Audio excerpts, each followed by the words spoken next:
এগুলাতে পিছনে এগুলাতে সব ভর্তি হয়েছিল নাকি? জি জি। এগুলা পুরোটা হয়ে গেছিল? হ্যাঁ হ্যাঁ, পুরোটা বলতে এই যে করলাম বুকের এই বাদ দিয়ে মানে নিচে যা এই অংশ বুকের আছে, উপরেরটা বাদ দিয়ে নিচের শরীরের অংশ পুরো যা পাটা আছে, এই যে মেয়েটার এই সব জায়গায় দেখছেন এখনো মানে দাগ হয়ে আছে। দাগ হয়ে আছে। তো আমি ঘুমাইতে পারি না, এই সেই মানে এই দেখছেন নাতগুলো।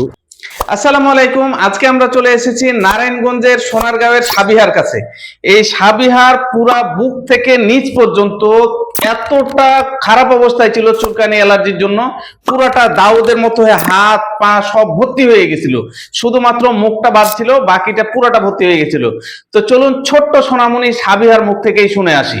এই যে মেয়েটার এই সব জায়গায় দেখছেন এখনো মানে দাগ হয়ে আছে। দাগ হয়ে আছে, এই যে আচ্ছা, সব আচ্ছা। জায়গায় খুব দাগ হয়ে আছে, এই যে সব জায়গাটি দেখছেন ফাটল ধরে আছে। জি জি জি জি। এই যে এই এগুলাতে পর্যন্ত পুরাটা ছিল? পুরাটা মানে এমন ছিল না, মানে কোনো জায়গায় গ্যাপ ছিল না, আচ্ছা আচ্ছা আচ্ছা। এমন পর্যায়ে দাঁড়াইছিল আর কি। আচ্ছা, আচ্ছা। যাক, এখন তোমার আল্লাহ নাম কি? আফরানুস সাবিহা। আফরানুস সাবিহা। এগুলাতে খুব কি চুলকাইতো? এখন কি কোনো চুলকায় আর? না, এখন আর চুলকায় না, এখন ভালো লাগে নাকি?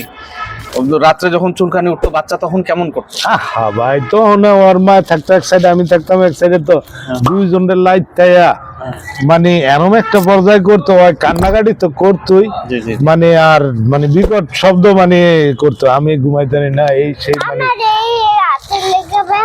এই দেখছেন নাতগুলো।